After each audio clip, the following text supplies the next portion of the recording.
8 years. That's how long it had been since Mark Delaney last saw her like this. Not in a courtroom, not in a bitter negotiation, but simply existing in the golden afternoon light. He watched from a distance as Brooke Ellison laughed, her hand resting on the swell of a new pregnancy, a different man's hand gently covering hers. Their daughter, his daughter, a whirlwind of energy at 11, scored a goal in a makeshift soccer game, her cheers echoing in the Malibu air. He was a guest here, an outsider invited into the life he had once thrown away for glittering promises and empty beauty. He'd thought he was the one with all the power, the billionaire CEO who could discard his quiet, pregnant wife without consequence. But he had never really known her at all. And in the ruins of his ambition, he was about to learn that some betrayals don't just end a marriage. They ignite an empire. The security footage played in crystal-clear resolution on Brooke Ellison's laptop screen. It was an image that fractured her world into a million sharp, irreparable pieces. There was her husband of 3 years, Mark Delaney, wrapped around another woman in the sleek, minimalist confines of his private office. His office, the one she had helped him design, picking out the leather for the chairs and the abstract art for the walls, believing it was the command center for their future. Her hand moved instinctively to her growing belly, 6 months pregnant with their first child. A little girl. They had just found out last week. As she watched, Mark's hands roamed over the supermodel's body with a familiarity that made her stomach churn with a nausea far worse than any morning sickness. The woman was Lindsay Shaw, a 23-year-old Brazilian model whose face graced magazine covers worldwide. This wasn't a drunken mistake or a momentary lapse in judgment. This was an established affair, judging by the lazy, comfortable way they moved together, the way Lindsay toyed with the collar of his shirt, as if she'd done it 100 times before. "Mrs. Delaney, I'm so sorry you had to see this," whispered James, the head of security at Delaney Industries. He was a kind man in his late 50s, fiercely loyal to Brooke ever since she'd quietly arranged a scholarship for his daughter to attend USC. His face, etched with worry lines, showed genuine pain at having to deliver this devastating news. "I couldn't stay silent anymore. This has been going on for 8 months. 8 months. The room spun. Brooke gripped the edge of her kitchen island to steady herself. 8 months meant Mark had started this affair just 1 month after they'd ecstatically discovered she was pregnant. While she had been battling exhaustion, meticulously planning the nursery, and dreaming of their life as a family of 3, he had been weaving a web of deceit with Lindsay Shaw. The video continued its silent, brutal assault. It showed Mark and Lindsay in passionate embraces, laughing together over a shared drink, sharing intimate moments that should have belonged to his wife. In one particularly gut-wrenching scene, Brooke watched as Mark pulled his phone from his pocket and showed Lindsay the ultrasound photos. The very same ones Brooke had excitedly shared with him just days before, her heart sinking at his muted, distracted reaction, which he had foolishly attributed to work stress. He had shown their daughter's first image to his mistress. "There's more," James said quietly, his voice heavy with reluctance. He fast-forwarded the footage. "He's been using company resources to fund her lifestyle. The private jet to St. Bart's last month, the Cartier necklace he gave her for her birthday, that penthouse apartment downtown. It's all being paid for through shell companies connected to Delaney Industries." With a shaking hand, Brooke closed the laptop. The sharp click echoed in the cavernous silence of their Beverly Hills mansion. Mark Delaney, the brilliant, ambitious man she'd fallen in love with during her final year at Stanford Business School, the man who'd promised to cherish her forever, had not only shattered their marriage, but was actively stealing from his own company to do it. The irony was a bitter pill. It was the same company that her own family's investments had secretly saved from the brink of bankruptcy 5 years ago, a fact Mark knew nothing about. She looked around their home, a monument to his success that he'd insisted they buy to maintain his image. Every expensive piece of furniture, every curated piece of art, every luxury item suddenly felt like a prop in a long-running play where she was the only one who didn't know her lines. She had given up her own career ambitions to support his rise, playing the role of the perfect CEO's wife. She attended the mind-numbing charity galas, hosted the stuffy business dinners, and smiled demurely, while men twice her age dismissed her as little more than Mark's pretty accessory.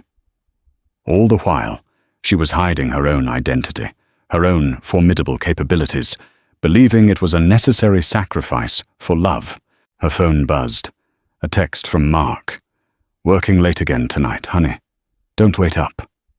Love you, love you." The 2 words that once made her heart flutter now felt like daggers. How many times had he sent that exact message while he was in Lindsay's arms? How many business trips had been romantic getaways? How many times had he come home to her, his clothes still carrying the faint, foreign scent of another woman's perfume? Brooke walked to the floor-to-ceiling window overlooking their perfectly manicured garden. Her reflection showed a woman who looked far older than her 28 years. The stress of a difficult pregnancy, combined with Mark's growing coldness, had taken its toll. The baby kicked, a sharp, sudden movement, as if sensing her emotional turmoil. She placed both hands on her belly, a silent vow forming in the depths of her shattered heart. "Mummy's going to make sure you're safe, little one.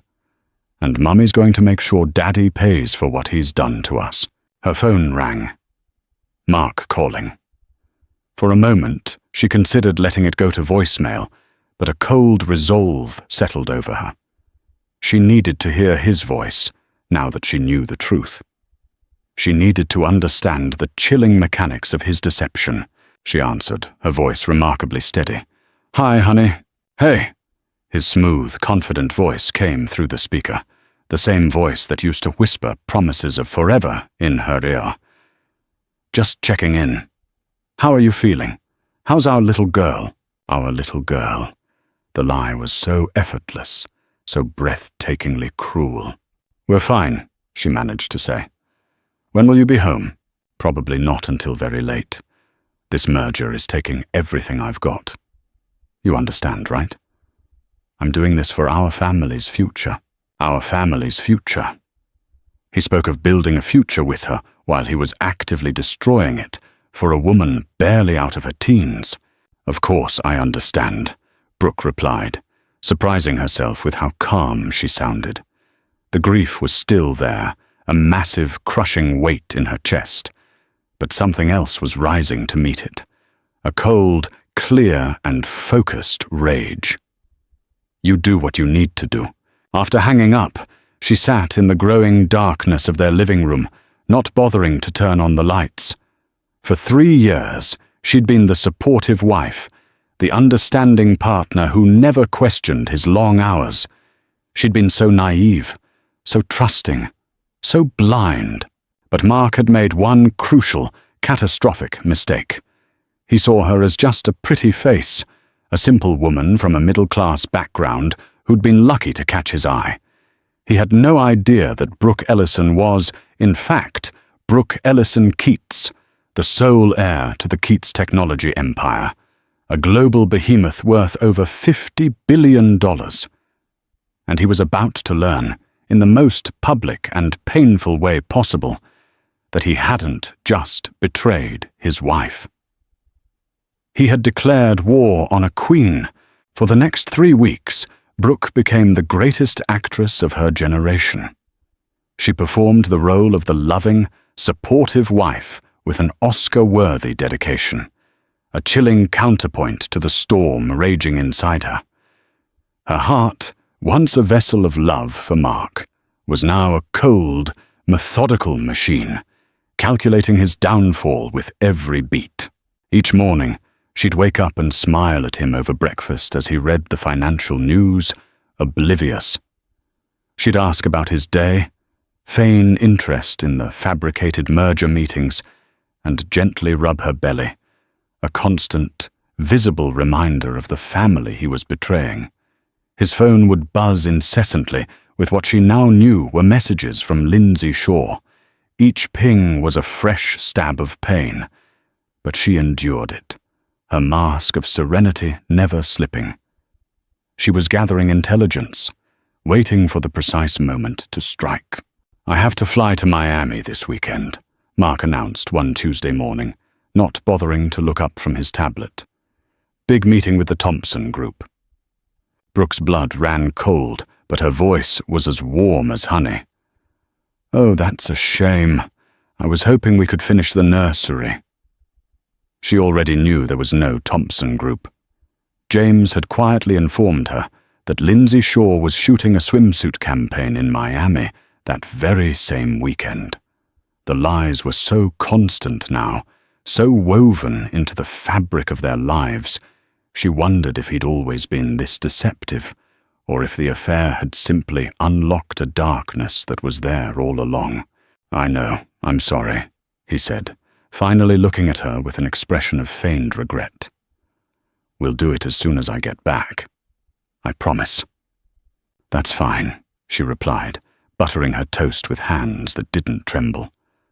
"I'll probably visit my old college roommate, Rachel, anyway. She's been dying to see the baby bump." It wasn't a complete lie. Rachel had been asking her to visit. But Brooke's real plans for the weekend involved a series of encrypted video calls with her family's top legal and financial advisors. It was time to move her pieces into position on the board. That Thursday afternoon, as Mark prepared for another late meeting, he seemed more energized than usual. He hummed a tune while he got dressed, chose his most expensive cologne, and spent an extra 10 minutes styling his dark hair. The casual cruelty of his happiness, the sheer audacity of him preparing for a rendezvous with his mistress in their shared bedroom, solidified Brooke's resolve. The last vestiges of the woman who had loved him were burned away, leaving behind something harder, colder, and infinitely more dangerous. "You seem in a good mood," she observed from their bed, where she was pretending to rest due to pregnancy fatigue. "Just excited about closing this deal," he said, leaning down to kiss her forehead. His lips felt like ice. "This could set us up for life, Brooke. Us." He kept using that word as if it still held meaning. The manipulation was breathtaking in its boldness. There was no us in his plans anymore. He was building a future, but she wasn't in it. After he left, the scent of his cologne hanging in the air like a ghost, Brooke made her first call. She had maintained the illusion of a simple housewife for so long, using ride-sharing apps and delivery services. But tonight, she needed to make some very important calls as the person she truly was. A discreetly chauffeured car, sent from one of her family's holding companies, arrived within minutes. Her first stop was a sterile, high-security law office in Century City. There, the most formidable divorce attorney in California was waiting for her, Jenna Brooks. Known for her sharp mind and take-no-prisoners approach, Jenna had handled divorces for tech moguls, movie stars, and politicians, but she'd never had a case quite like this one. "Mrs. Delaney," Jenna said, standing as Brooke entered her office. She was a woman in her late 40s, impeccably dressed, with eyes that missed nothing. "I've reviewed the prenuptial agreement your husband had you sign. I have to be honest. On the surface, it's ironclad. He protected himself very well. According to this document, you'd leave this marriage with very little." Brooke smiled, a cool, confident expression that seemed at odds with her visible pregnancy and the devastating circumstances. She settled into the leather chair across from Jenna's expansive desk. That prenup was signed by Brooke Ellison, a graduate student with no significant assets. But I am not Brooke Ellison. Jenna's perfectly sculpted eyebrows rose a fraction of an inch. My full name, Brooke continued, her voice even and clear, is Brooke Ellison Keats. My father is Robert Keats, the founder of Keats Technology. Jenna's professional composure finally cracked. She stared at Brooke, her mind rapidly connecting the dots. Keats Technology, the family that owned half of Silicon Valley, the pioneers of the operating system that ran on 60% of the world's smartphones. You're that Keats? My parents built that empire, Brooke confirmed. And for the past 5 years, while playing the role of the supportive wife, I've been secretly managing several of our company's most profitable international divisions from a home office Mark thought was for my online crafting blog. She opened the briefcase she'd brought with her and pulled out a thick folder. These are my real financial statements, managed through a series of trusts and shell companies designed to protect my privacy. I need you to prepare divorce papers that reflect my true financial position. And I need them to be utterly devastating. For the next 2 hours, they didn't just craft a legal strategy, they architected a corporate decapitation. The evidence James had gathered, the security footage, the bank records, would be the foundation. But Brooke had the ultimate weapon, access to financial records that would show precisely how Mark had funneled money out of Delaney Industries. And since Keats Technology was the company's largest, albeit silent, investor, he hadn't just been stealing from his company. He had been stealing from her. There's something else, Brooke said, as their meeting concluded. I don't just want to divorce him. I want to acquire his company. I've been quietly buying up shares through various investment firms for the past 3 weeks. I now own 15%. With my personal assets and the financial pressure we're about to apply, I can force the board to accept a hostile takeover. Jenna stared at her, a look of awe on her face. You've been planning this since the day you found out. I've been planning this since the moment I saw him show our daughter's ultrasound to that woman, Brooke replied, her voice turning to ice. Mark thinks he can discard me and his child like we're nothing. He thinks he can humiliate me and steal from my family to fund his affair. He's about to learn that some women don't just walk away quietly. Some women make sure justice is served, cold and complete. Mark returned from his business trip to Miami, glowing with a satisfaction that turned Brooke's stomach. He was practically bouncing with energy, regaling her with elaborate lies about stressful merger meetings and late-night negotiations that had never happened. His phone, she noticed, was full of photos that he thought were discreetly hidden, but were clearly from a romantic beach getaway. Brooke played her part to perfection. She listened with feigned sympathy, rubbed his shoulders, and complained about her swollen ankles, reinforcing his image of her as a simple, pregnant wife, completely absorbed in her domestic world. Inside, she was a coiled spring, every nerve ending taut with anticipation. Everything was in place. The legal documents were drafted, the financial audits were complete, and the pieces for the corporate takeover were ready to move. Tomorrow, his world would come crashing down. That evening, he suggested they go out for a nice dinner. A sort of celebration, he said, for closing the Miami deal. A celebration of his lies. It was perfect, a last supper. She chose her outfit carefully. An elegant blue dress that flattered her pregnant figure, making her look both maternal and strong. She wanted him to see everything he was about to lose. Over dinner at their favorite Italian restaurant, the place where he had proposed 3.5 years ago, he seemed nervous. He fidgeted with his silverware, a stark contrast to his usual confident demeanor. Brooke, I need to talk to you about something important, he said finally, his tone shifting to something she'd never heard before. A rehearsed, yet anxious, sincerity.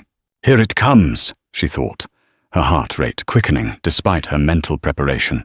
"I know this will be difficult to hear, especially with the baby coming. But I think we need to face some hard truths about our marriage."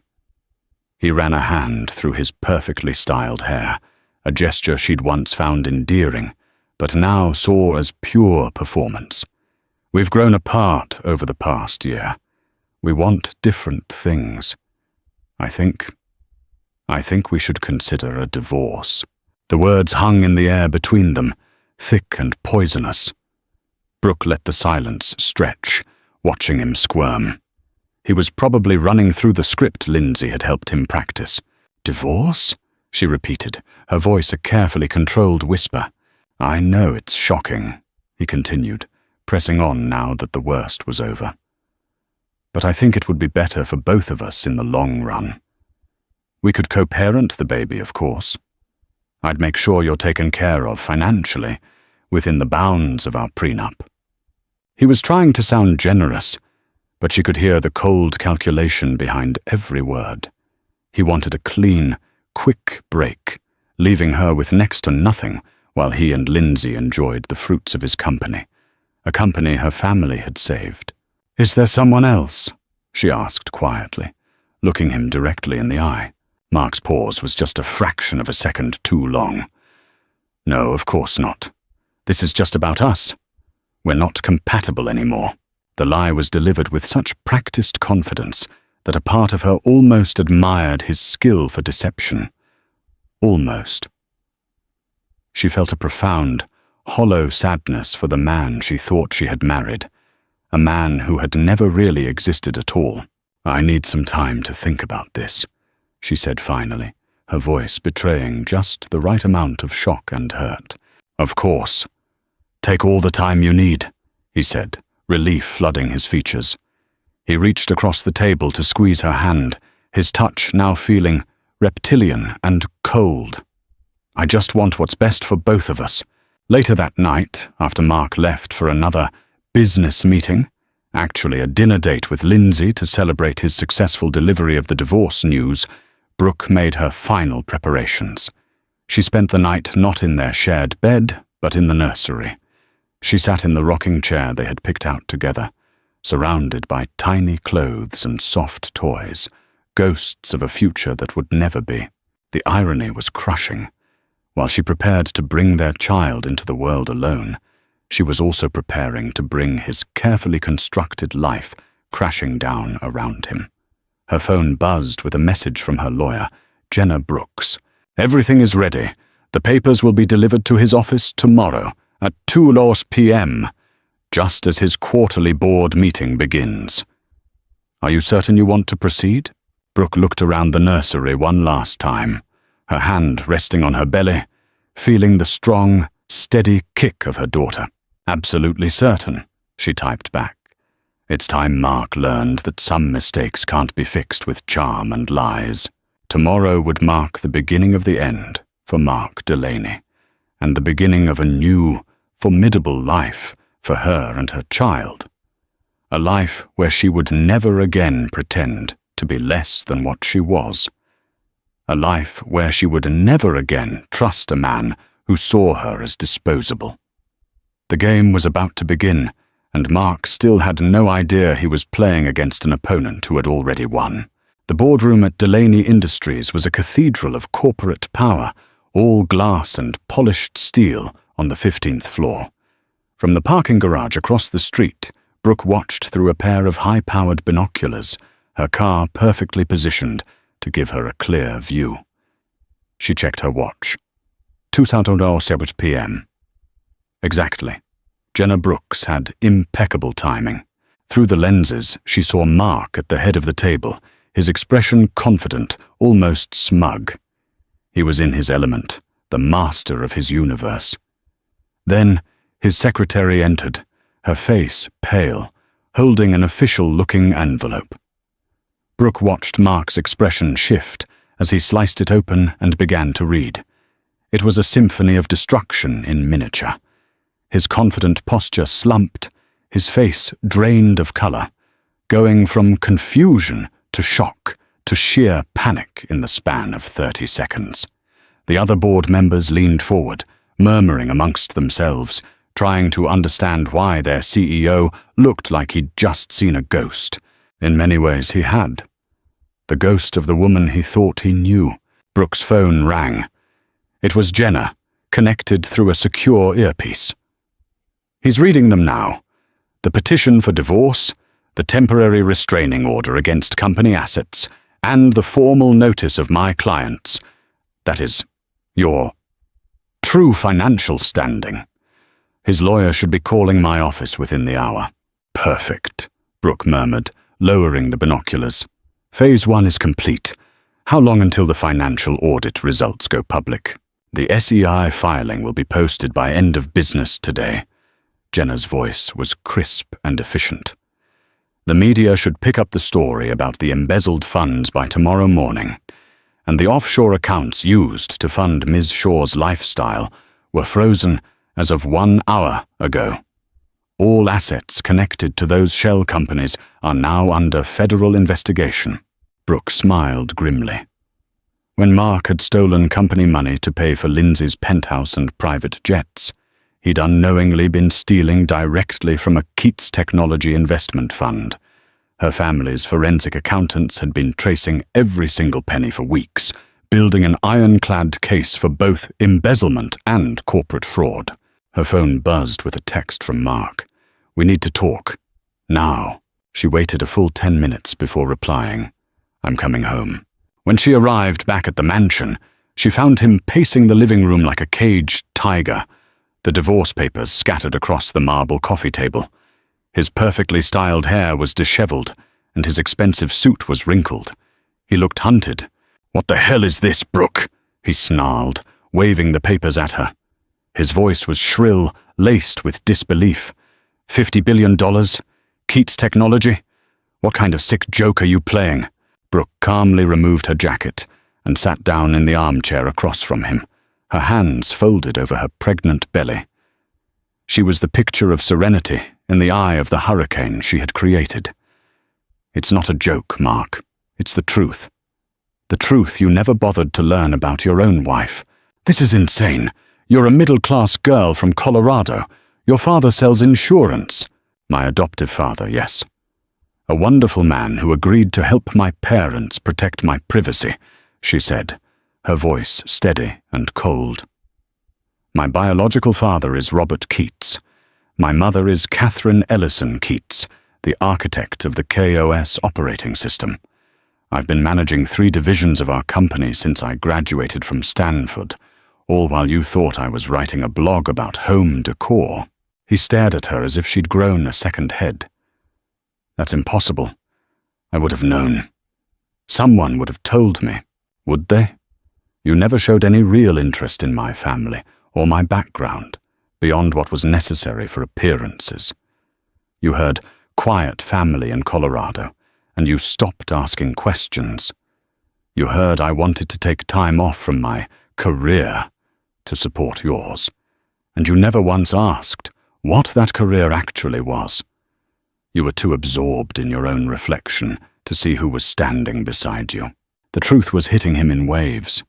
She could see him mentally replaying their entire relationship, looking for the clues he'd so arrogantly missed, her casual fluency in complex financial matters, her unnervingly accurate insights into his business problems, her quiet connections with powerful people in the tech world. "You've been lying to me for 5 years, he stammered, his voice shaking with a mixture of rage and terror. "I withheld information to protect myself. A decision that, in hindsight, was remarkably prudent," she said, standing up slowly. "You, on the other hand, have been actively lying to me for 8 months while stealing money from your company, my company, to fund an affair with a woman young enough to be your daughter." His face flushed a deep, ugly red. How did I find out about Lindsay Shaw? Security cameras, bank records, and the simple fact that you're not nearly as clever as you think you are," she said, walking to the window. Did you really think you could embezzle company funds without anyone noticing? Especially when the company's primary silent partner is the largest tech firm on the planet? The color drained from his face as the full, catastrophic implications finally hit him. Keats Technology invested in my company? We saved your company from bankruptcy 5 years ago. Those mysterious European investors who swooped in and bought a 40% stake when you were about to lose everything? That was us. We've been watching our investment, Mark, and you've been using it to buy diamonds for your mistress. He sank onto the couch, his head in his hands. This can't be happening. Oh, it's just beginning. Brooke turned back to face him, her expression merciless. As of today, Keats Technology is calling in all its loans to Delaney Industries. You have 30 days to pay back the $200 million we've invested, plus interest. $200 million? That's impossible. The company doesn't have that kind of liquid cash. Then you'll have to sell. And lucky for you, I'm prepared to make an offer for the entire company.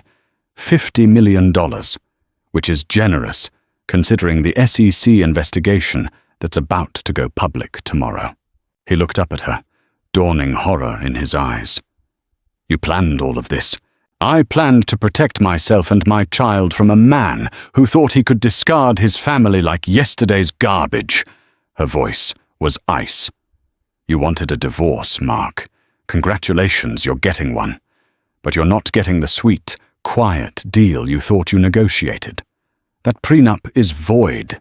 You committed adultery and corporate fraud, both of which invalidate the agreement. My lawyers are very thorough. She moved toward the grand staircase, ready to pack the few personal items she actually cared about. You have until Friday to vacate this house. It was purchased with Keats' funds, so it belongs to me. Brooke, wait! He jumped up, his arrogance replaced by raw desperation. We can work this out. I made a mistake, a terrible mistake. But we're having a baby together. We can fix this. She paused on the third step, looking down at him with the cool detachment of a scientist observing a specimen. Fix what, exactly? The 8 months of lies? The stolen money? The fact that you were planning to abandon your pregnant wife for a 23-year-old model, armed with a prenup you thought would leave me with nothing? I wasn't going to abandon you.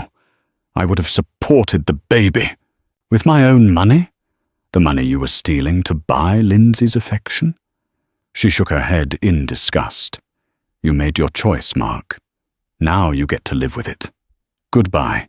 She continued up the stairs, leaving him standing alone in the cavernous living room that would soon no longer be his, the architect of his own magnificent ruin. The Forbes cover story hit digital platforms at dawn on Thursday.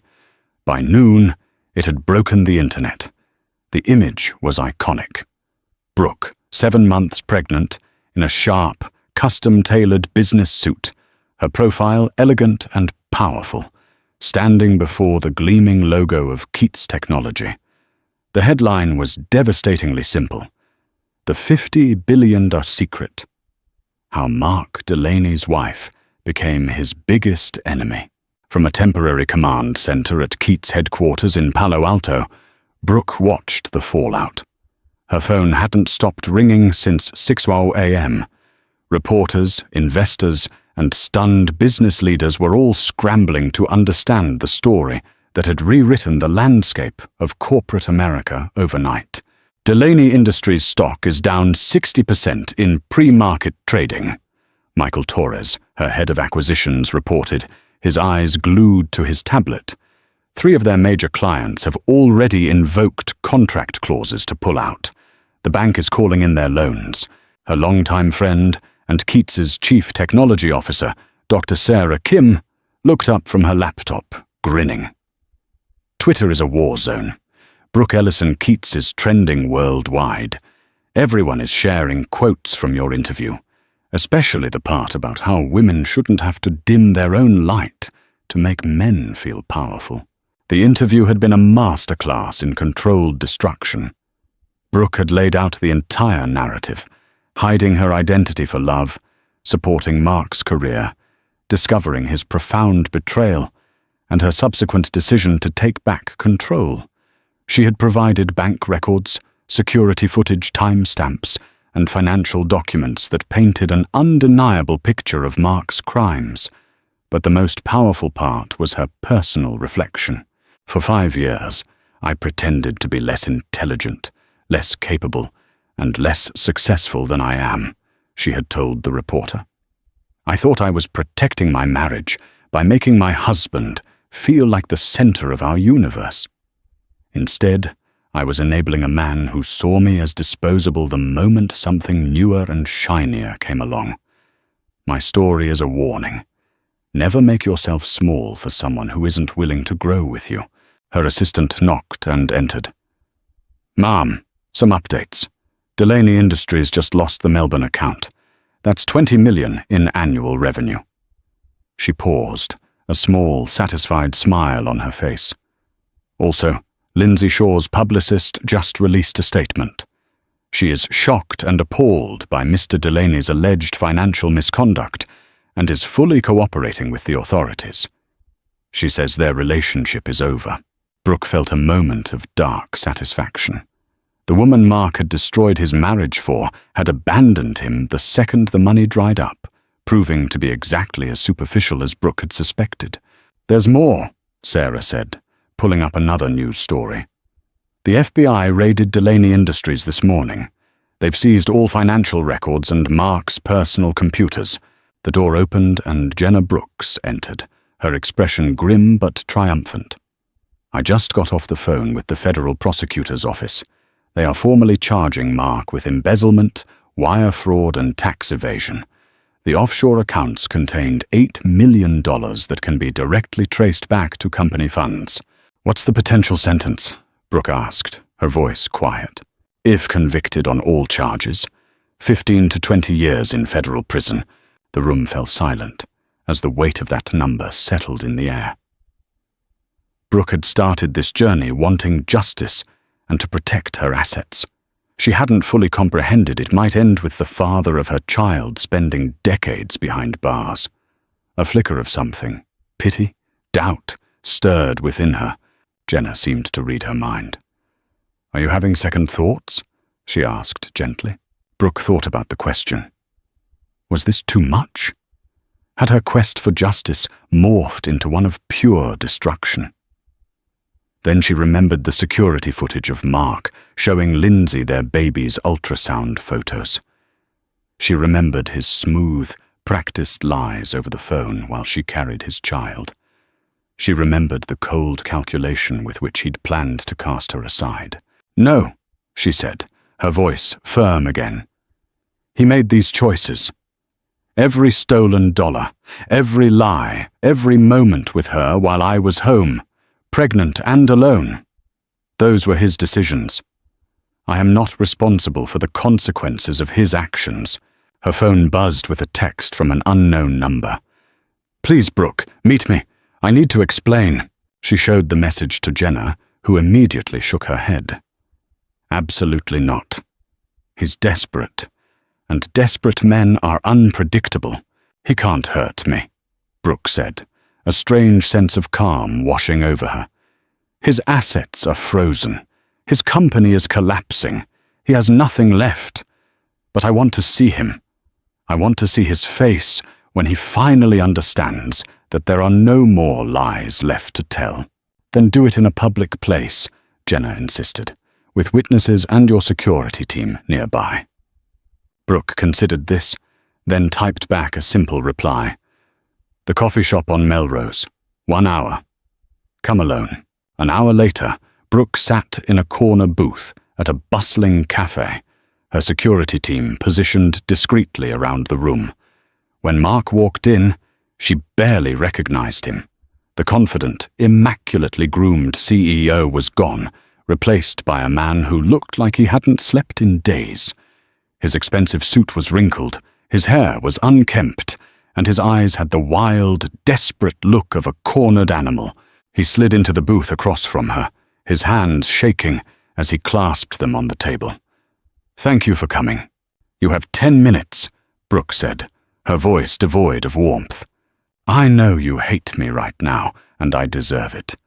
But I need you to understand. I never meant for things to go this far." "Which things, Mark?" she asked, her gaze unwavering. "The affair? The embezzlement? Or the part where you planned to divorce your pregnant wife with a prenup designed to leave her destitute?" He flinched, as if she'd slapped him.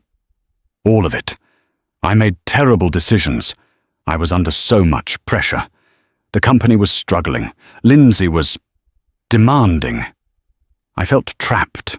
So you decided to steal from your own company to keep your mistress happy, while lying to your pregnant wife about working late," she stated, not as a question, but as a verdict. "It wasn't supposed to be stealing. I was going to pay it back once the merger went through. I just needed time." Brooke stared at him, and for the first time, she felt not anger, but a profound pity. He was pathetic. "Do you even hear yourself? You're still making excuses, still trying to justify the unjustifiable." "I'm trying to save our marriage," he pleaded, his voice cracking. "We're having a baby together, Brooke. That has to count for something." "It counted for everything to me." She leaned forward, her voice dropping to a near whisper. "That's why this hurts so much. I would have given you anything, Mark. If you had come to me and said the company was in trouble, I would have saved it. We could have been true partners. All you had to do was be honest with me. I can still be that man. Give me another chance, and I'll prove it to you." "You had your chance," she said softly, the finality in her tone extinguishing the last flicker of hope in his eyes. "You had 5 years of chances, and you chose to lie and steal and cheat instead of trusting your wife with the truth." His composure finally shattered completely. Tears streamed down his face. "You're going to destroy me. My company, my reputation, my freedom. You're taking everything." "I'm not taking anything that was ever truly yours," she corrected him. "The company was built on my family's investment. Your reputation was built on my silence. And your freedom, you traded that away the moment you decided to commit federal crimes. What about our baby?" he choked out, the question hitting harder than she'd expected. "You're going to let our child grow up with a father in prison?" She forced herself to remain strong, for the baby kicking inside her. "Our child is going to grow up knowing that actions have consequences, that betraying people who love you is unacceptable, and that no one, not even their father, is above the law." He stared at her for a long moment, then seemed to deflate all the fight going out of him. "I did love you, you know. I really did." "No," she said, standing up, her hand instinctively moving to her belly. "You loved the idea of me. You loved having a beautiful, supportive wife who made you look successful while never challenging your ego. But you never loved me. Not enough to be honest. Not enough to be faithful." She turned to leave. "Goodbye, Mark. Don't contact me again unless it's through your lawyer." As she walked away, she heard him call out, his voice a broken whisper. "I'm sorry, I'm so sorry." But the apology was 8 months too late and $8 million short. The federal courthouse in downtown Los Angeles was a media circus. As Mark Delaney's sentencing hearing began, Brooke sat in the front row of the gallery, 8 months pregnant now, her presence a silent, powerful statement. She wore a simple navy blue maternity dress, looking every bit the formidable businesswoman she was, not a victim seeking sympathy. Mark entered the courtroom in an orange jumpsuit, his hands shackled. He looked like a ghost of his former self. His eyes darted nervously around the room before landing on Brooke. For a fleeting moment, their gazes met. She saw regret, desperation, and a deep, soul-crushing shame in his expression. She felt nothing but a hollow echo of what used to be. Judge Patricia Miranda called the court to order. The charges were read, the plea deal, his only option to avoid a life sentence, was confirmed. Then the judge spoke. "Before I impose sentence, I will hear from the victim. Mrs. Ellison Keats, you may proceed." Brooke stood slowly and walked to the podium. Her voice, when she spoke, was strong and clear, resonating through the hushed courtroom. "Your Honor, my name is Brooke Ellison Keats. For 5 years I was this man's wife. I entered our marriage with love, trust, and the belief that we were building a future together. Instead, I discovered that my husband saw me as nothing more than a convenient accessory to his ambition." She paused, looking directly at Mark, who was staring at his cuffed hands. "For 8 months, while I carried his child, Mark Delaney systematically betrayed our marriage, stole from the company my family had saved, and planned to abandon his family for another woman. He committed these crimes not out of desperation, but out of greed and ego." Her voice remained steady, but a current of steel ran beneath it. "His crimes were not just financial, Your Honor. He stole my trust, my sense of security, and my faith in the person I'd promised to spend my life with. He made me question my own judgment. Most importantly, he forced me to face the terrifying prospect of raising our child alone." Tears streamed down Mark's face, but Brooke did not waver. "I am not here today seeking revenge. I am here seeking justice. For myself, for our unborn child, and for every person who has been deceived by someone they loved. Mr. Delaney's actions have consequences that extend far beyond this courtroom. His employees faced uncertainty, and investors lost money because they trusted a man who was stealing from them." She took a breath, delivering her final words. "I believe in second chances, Your Honor, but I also believe that people must face the full consequences of their choices. Alexander Patterson chose to lie, steal, and betray. I hope that during his time of incarceration, he finds a way to become a man our child can one day know. But until then, he must be held accountable." As she returned to her seat, Mark was given the opportunity to speak. He stood on shaking legs and turned toward her. "I know I don't deserve forgiveness," he began, his voice choked with emotion. "I know no apology can undo the pain I've caused. But I need you to know, Brooke, I loved you, more than I've ever loved anyone. And I threw it all away because I was weak and selfish, and a fool." He broke down completely. "I hope someday you can help our child understand that their father isn't evil, just a man who made catastrophic mistakes. I hope you build the amazing life you deserve. And I hope our baby grows up knowing how incredible their mother is." Judge Miranda listened patiently before delivering her sentence. Her voice was firm. "Mr. Delaney, you betrayed positions of trust on every level, as a CEO, as a husband, and as a prospective father. You orchestrated a campaign of deception for personal gain. Therefore, you are hereby sentenced to 14 years in federal prison, followed by 3 years of supervised probation. You are also ordered to pay full restitution in the amount of $12.3 million. The gavel came down. It was over. As the bailiffs led Mark away, he looked back at Brooke one last time. She met his gaze without expression, her hand resting protectively on her belly. The war was over, and in the quiet aftermath, she had to figure out how to build a new world from the ashes of the old one. 3 years later, Brooke pushed her daughter Emma's stroller through a sun-drenched farmer's market in Santa Monica. At 3 years old, Emma was a perfect, chaotic blend of both her parents.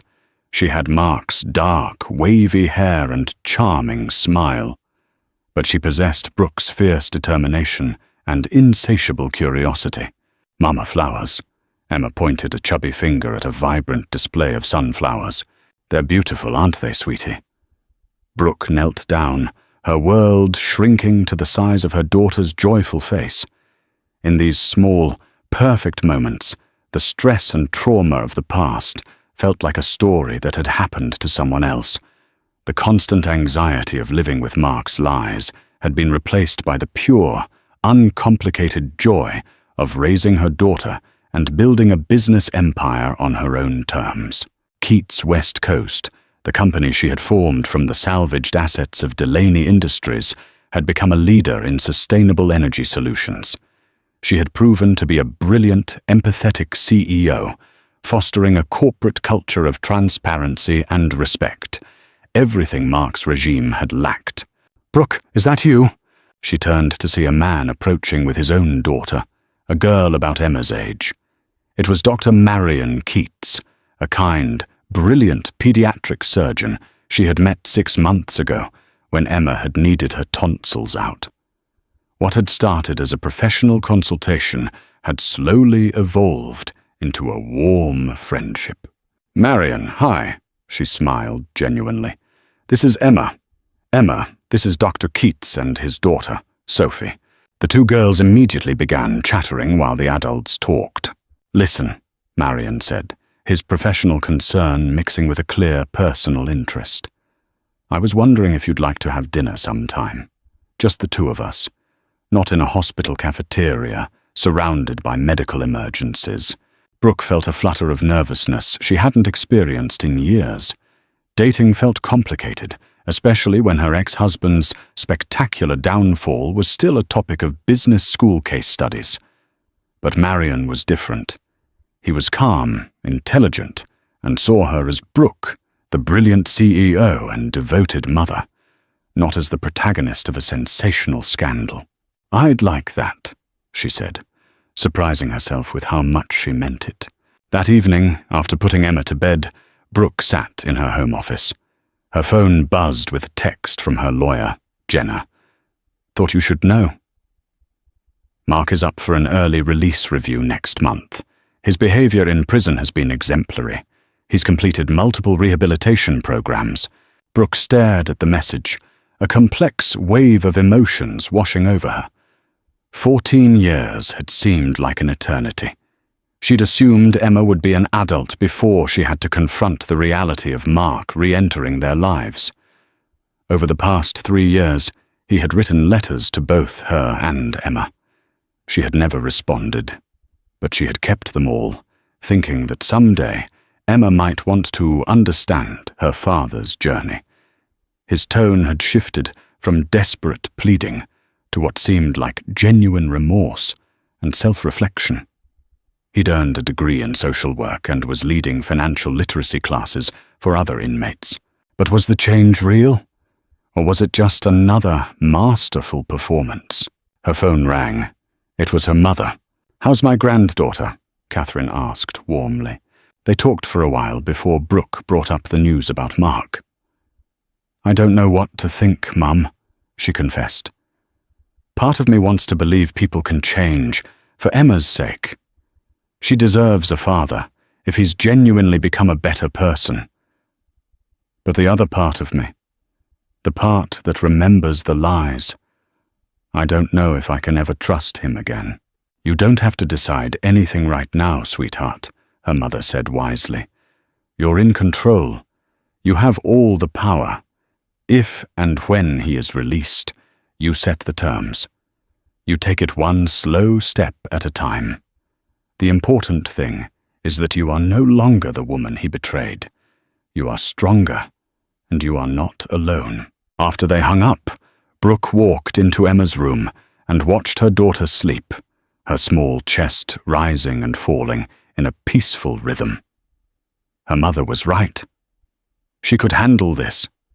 She had survived the worst betrayal imaginable and had built a beautiful life from the ashes. Whatever came next, she and Emma would face it together, strong and unafraid. 5 years after Mark's conviction, Brooke stood on a stage in a packed ballroom, ready to make the most important announcement of her career. Emma, now 5, sat in the front row next to Brooke's mother, looking like a miniature executive in a tiny custom-made suit. Today, Keats Technology is proud to announce the launch of the Phoenix Foundation, Brooke began, her voice resonating with confidence. This foundation will provide legal, financial, and emotional support to women who have been victims of domestic financial abuse and corporate fraud by intimate partners. Because I learned firsthand that sometimes the people we trust the most are the ones who can hurt us the deepest. But I also learned that we do not have to stay broken. We can rise. The room erupted in applause. After the presentation, Marcus approached with Sophie, who had become Emma's best friend. Their relationship had blossomed into a deep, loving partnership built on trust and mutual respect. "I'm so proud of you," he said quietly, squeezing her hand. "This is going to change thousands of lives." Just then, her assistant approached, a concerned look on her face. "Ma'am, there's someone here who insists on speaking with you. He says his name is Mark Delaney." The noise of the reception faded. Mark had been released from a halfway house 6 months ago, but she'd made it clear through her lawyers that all contact was to go through them. "Put him in conference room B," she said, her voice steady. "I'll see him for 5 minutes." She found him sitting at a small table. The years in prison had changed him. He was thinner, older, the arrogance long gone, replaced by a quiet humility. He wore a simple suit that looked off the rack. "Hello, Brooke. Thank you for seeing me. You have 5 minutes, Mark. What do you want?" "I wanted to congratulate you on the foundation," he said, looking down at his hands. "It's an incredible thing you're doing. And I came here to apologize. A real apology. Not the desperate pleading I did during the trial. I've had years to understand the depth of my selfishness and the pain I caused. I don't expect forgiveness. I don't expect a relationship with Emma if you don't think it's best for her. I just needed you to know that I finally, truly understand." He looked up, and she saw genuine remorse in his eyes. "I threw away the best thing that ever happened to me because I was weak and empty inside. I cost our daughter her father for the first 5 years of her life." There's no excuse. Brooke studied his face, searching for the old manipulator, but he was gone. "What do you want from me, Mark?" "Nothing," he said. "I just wanted you to know that seeing what you've built, it makes me proud, even though I have no right to feel that way." He hesitated. "Emma. She talks about Dr. Keats in the letters she sends me." Brooke's eyes widened. "What letters?" Mark looked surprised. "You didn't know?" "She's been writing to me for the past year. Just little drawings and a few words. I assumed you were helping her. I never wrote back because I didn't want to overstep. This changed everything. Her daughter, on her own, had been seeking a connection with the father she'd never known." "I have to go," Mark said, standing. "I'm working at a non-profit now, helping ex-offenders reintegrate. I'm just trying to be a better person." "Mark, wait," she said as he reached the door. "If Emma wants to meet you, I won't stop it. But it will be on my terms, with supervision. One mistake, one lie, and it's over." Hope flickered in his eyes. "Whatever you think is best for her. I'll follow any rules you set." After he left, Brooke sat alone, processing the encounter. That night, after telling Marion everything, he pulled a small box from his pocket. "I was going to do this tonight anyway," he said nervously. "Brooke Ellison Keats, I love you. I love your strength, your brilliance, and your heart. I love our family. Will you marry me?" Tears welled in her eyes, not of sorrow, but of overwhelming joy. "Yes," she whispered. "Yes, I'll marry you." True justice, she realized, wasn't just about watching Mark fall. It was about the life she had built, the love she had found, and the woman she had become. 8 years after Alexander's sentencing, the sound of children's laughter filled the backyard of Brooke's Malibu home. Emma, now a bright and confident 11-year-old, played soccer with her 7-year-old brother, Michael, and their father, Marion. Brooke, pregnant with her 3rd child, watched from the patio. Beside her sat Mark. Over the past 3 years, he had slowly and painstakingly earned his way back into Emma's life. The journey involved family therapy, strict boundaries, and consistent, honest behavior. It wasn't always easy, but it worked because all 3 adults put Emma's needs first. Marion had legally adopted Emma with Mark's blessing, giving her the security of 2 devoted fathers. "She's incredible," Mark said quietly, watching Emma score a goal on Marion. "You've done an amazing job raising her." "We've done an amazing job," Brooke corrected gently. Mark now ran a successful non-profit dedicated to second chances. He lived a modest life, wholly dedicated to his work and his daughter. He was a different man. "I have some news," he said, a nervous edge to his voice. "I've been seeing someone. Her name is Rebecca. She's a social worker at the non-profit. It's serious. I wanted you to know before I even consider introducing her to Emma." Brooke listened as he described a kind, stable woman who knew his entire history and accepted him. 8 years ago, the thought of him finding happiness would have filled her with rage. Now, seeing the good man he had fought so hard to become, she felt a sense of peace. "I'm happy for you, Mark." Later that evening, after Mark had left and the children were asleep, she and Marion stood on their balcony overlooking the ocean. "You know what I love most about you?" Marion said, his arm around her. "You chose forgiveness over bitterness. You let Emma have her father back, a better father. That takes a strength I can't even comprehend. My happiness doesn't depend on his misery anymore," she said, leaning her head on his shoulder. "I got the ultimate revenge. I built an amazing life." The next day, she drove past the empty lot where Delaney Industries used to stand. It was being demolished to make way for a community park. The symbol of Mark's ambition was gone, while the foundation she'd built from the ashes of their marriage was thriving, helping thousands. Her phone rang. It was Emma calling from school. "Mom, guess what? I got the lead in the school play. I'm going to be Marie Curie," she exclaimed. "I told my teacher she reminds me of you, because she was a scientist who proved women can do anything men can do. Maybe even better." Tears welled in Brooke's eyes. That was the real victory. Not the destruction of Mark's empire, but the creation of a strong, fearless daughter who would never, ever let anyone underestimate her. Her betrayal had been the catalyst for her true life to begin. She had lost a husband, but she had found herself. And in doing so, she had built a legacy of strength, resilience, and the quiet, powerful victory of living well. Brooke's incredible journey from heartbreak to healing shows us that our deepest wounds can often lead to our greatest strengths. Her story is a powerful reminder that we have the power to rewrite our own narratives, to find love after loss, and to build a future defined not by our pain, but by our resilience. What part of Brooke's story resonated with you the most?